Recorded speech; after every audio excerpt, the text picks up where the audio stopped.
қолданылады. Негізгі жазылу жолы select, одан кейін может жұлдызша болуы мүмкін, немесе кестелер болуы мүмкін. From таблицаның аты where condition, яғни conditionға оның қайда тұрған орындарын көрсетеміз. Және де where сөйлеміндегі операторлар, олар яғни whereмен бірге көп қолданатын, олар тең, үлкен, кіші, үлкен немеседен кіші немесе тең, және тең емес, кейде олар леп берген және тең деген сөзбен қолданылады. Between, like және де in, осы кілттік сөздермен қолданатын боламыз. Және бүгінгі сабақта біз сіздермен онлайн программамен танысатын боламыз. Яғни алдын ала құрылған кестелерге осы where операторын пайдаланатын боламыз. Кез келген поисковик сайтқа біз жазамыз SQL онлайн. Одан кейін бізге programmist.com дейтін сайт ашылады. Осы жерде біз SQL онлайнға кірсек болады.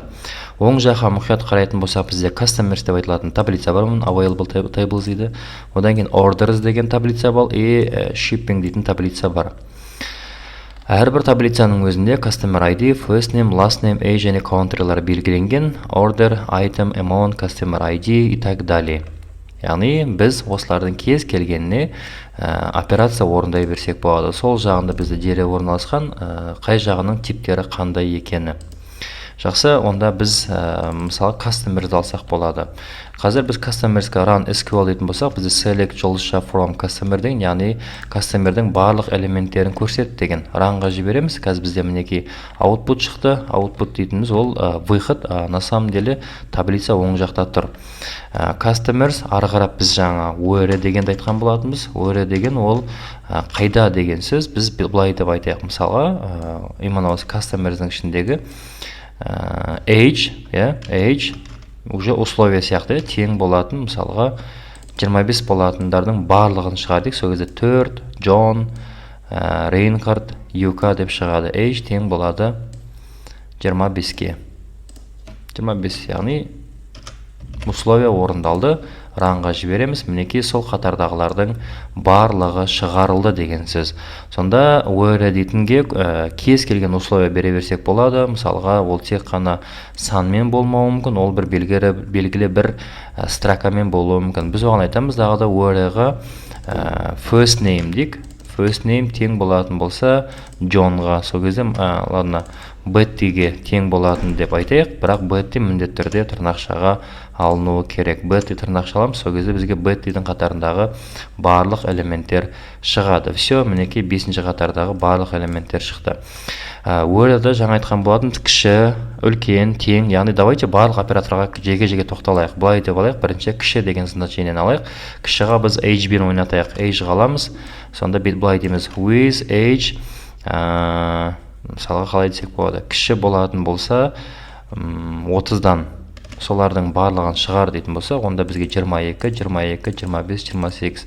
Ну, давайте 26-дан 26-дан кішілерді шығарайық. Сол кезде бізге 22, 22, 25-тің 3 кесте толығымен шығар. Өйткені біз барлығын шығар дедік. Run SQL, мінекей 3 таблица шығарылды. Ал енді select'қа осылардың ішіндегі именно first name-дарын ғана көрейік, және де last name-ді ғана байқайық. Все.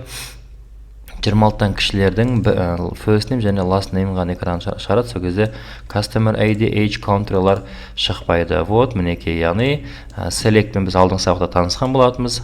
Бүгін where-мен танысып жатырмыз. Яғни кіші кетті. Давайте енді үлкенді көрейік.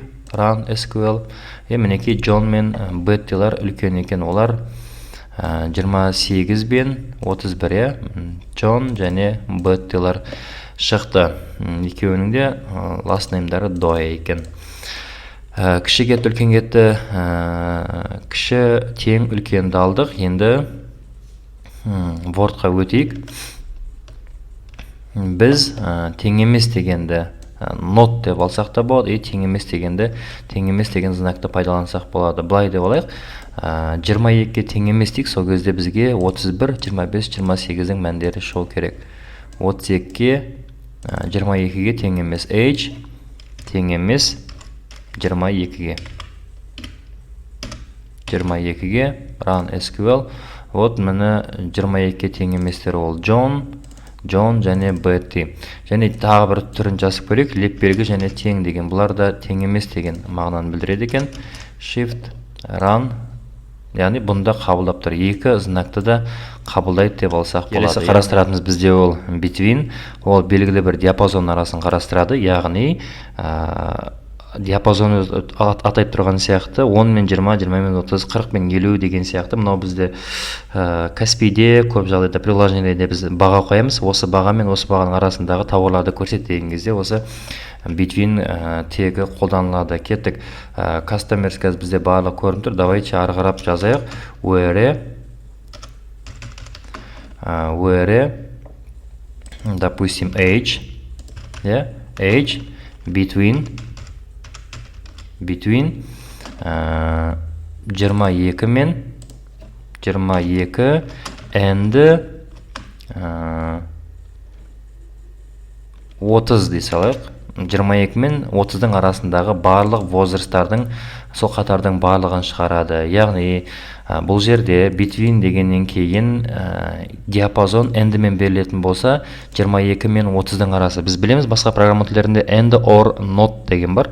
Not емес, or әйтеуір екеуінің біреуі болса, and деген 22-ден 30-ға дейін деген сөз. Run SQL бізге қазір 22-ден бастап 30-ға дейінгі барлық элементтер шықты. 22, вот 31, естественно 31 енген жоқ. Давайте 25 деп енгізейік. 25 включая. Run SQL 22, 25. Бізге шыққан жоқ 28 және 25. Осындай between деген екеуінің арасы дегенді білдіреді екен. Келесі бізде ол like деген ол үлгіні іздеу деп айтылады. Оның жазылу форматы мынандай процентпен беріледі. Яғни S процент дейтін болсақ, S әрпінен басталатын мәнді шығар. Мысалы болады ғой, біз телефонда A деп адам контакт іздеген кезде адан басталатын адамдардың барлығы шығуы, ол бізде like сөзімен басталады екен. Where'дан кейін like'қа біз жазамыз. Так, where.